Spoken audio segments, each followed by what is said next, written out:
America के 25% अतिरिक्त tariff लगाने पर कड़ा ऐतराज जताया है।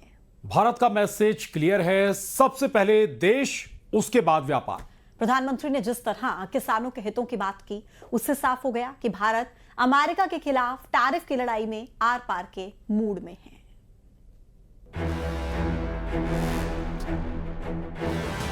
मैं जानता हूं व्यक्तिगत रूप से मुझे बहुत बड़ी कीमत चुकानी पड़ेगी, लेकिन मैं इसके लिए तैयार हूं। प्रधानमंत्री नरेंद्र मोदी का यह बयान सिर्फ एक राजनेता की घोषणा नहीं, बल्कि एक जनप्रतिनिधि की वो शपथ है जो संकट के समय सबसे आगे खड़ा होता है। उन्होंने साफ शब्दों में कहा है कि भारत अपने किसानों, पशुपालकों और मछुआरों के हितों पर कभी कोई समझौता नहीं करेगा, और अगर इसके लिए उन्हें राजनीतिक या कूटनीतिक कीमत चुकानी पड़े तो वो इसके लिए भी पूरी तरह से तैयार है। भारत अपने किसानों के, पशुपालकों के और मछुआरे भाई बहनों के हितों के साथ कभी भी समझौता नहीं करेगा।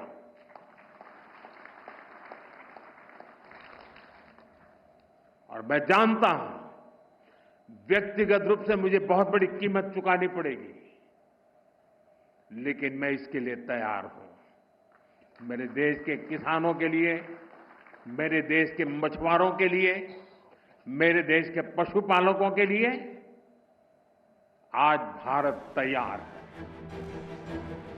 दुनिया के सबसे पावरफुल देश के लिए ये बदले हुए हिंदुस्तान का तेवर है। ये सबसे बड़े लोकतंत्र का लाउड एंड क्लियर मैसेज है। ये 21वीं सदी का भारत है जो ना किसी के सामने झुकेगा और ना ही रुकेगा। रूस से तेल खरीदने के लिए अमेरिकी राष्ट्रपति डोनाल्ड ट्रंप ने भारत में 25% का अतिरिक्त टैरिफ लगा दिया है, जिससे भारत पर अमेरिकी टैरिफ अब 50% हो गया है।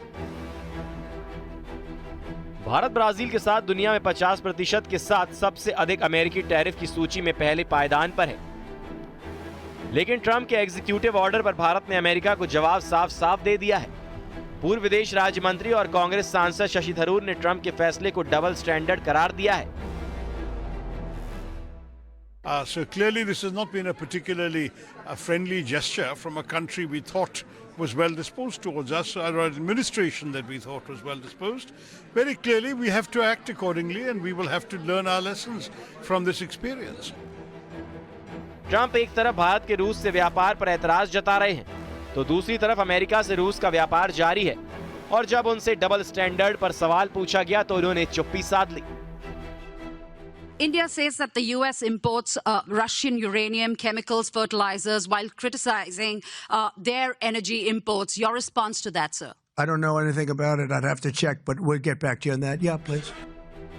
ट्रंप का भारत विरोधी टैरिफ का फैसला ऐसे वक्त में आया जब एनएसए अजीत डोभाल रूस के दौरे पर हैं, और पीएम मोदी का भी इस महीने के अंत में चीन के एससीओ सम्मेलन में जाना तय है। जाहिर सी बात है कि अमेरिका की भारत विरोधी नीतियों के जवाब में एक तरफ अपने व्यापार के विकल्पों की तलाश करेगा, तो दूसरी तरफ भारत एक बार फिर आरआईसी यानी रूस इंडिया चीन के मैकेनिज्म को सक्रिय करने पर विचार कर सकता है, क्योंकि रूस और चीन ने आरआईसी को सक्रिय करने की तरफ साफ संकेत दिया है। Bureau report, news 18।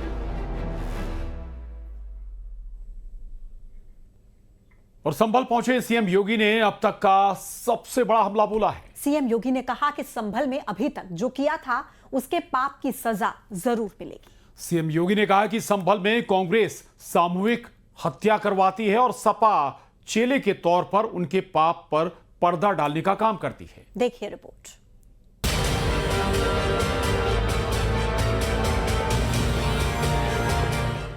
संभल दौरे पर पहुंचे सीएम योगी ने विरोधियों पर करारा हमला किया।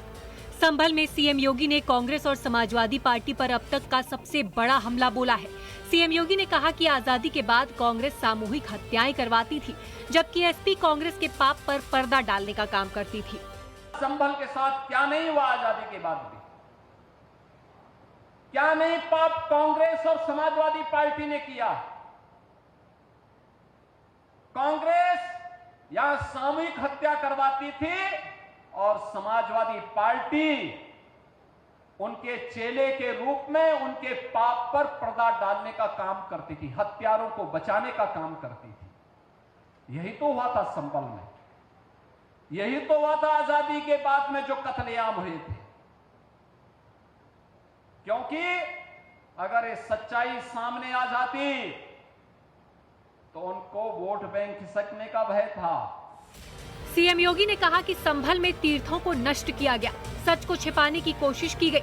सच्चाई छिपाने वालों को सबक सिखाएंगे ताकि उनकी आने वाली पीढ़ियां याद रखें।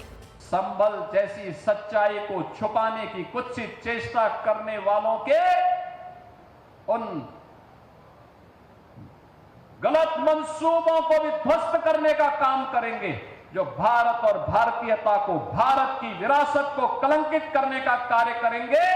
उन्हें वह सबक सिखाएंगे, उनकी आने वाली कई पीढ़ियां याद करेंगी कि वह भी किन लोगों से टकराए थे। सीएम योगी ने कहा कि संभल में कभी 68 तीर्थ, 19 पावन कूप और परिक्रमा मार्ग थे। विदेशी बर्बर आक्रांताओं ने यहां आकर हमारे तीर्थों को अपवित्र और नष्ट करने का काम किया। कूपों और तीर्थों पर कब्जा किया गया, लेकिन सरकार अब उस सच्चाई को एक बार फिर लोगों के सामने लाएगी जिसे कांग्रेस एसपी की तुष्टीकरण की राजनीति ने छिपाने की कोशिश की। Bureau report, news 18।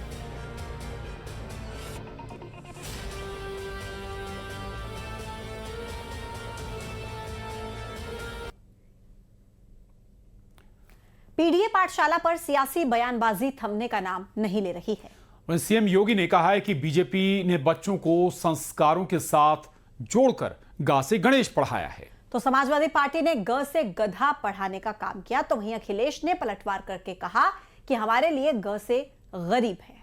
हो सकता है बीजेपी के लिए ग से गधा होता हो। रिपोर्ट देखिए।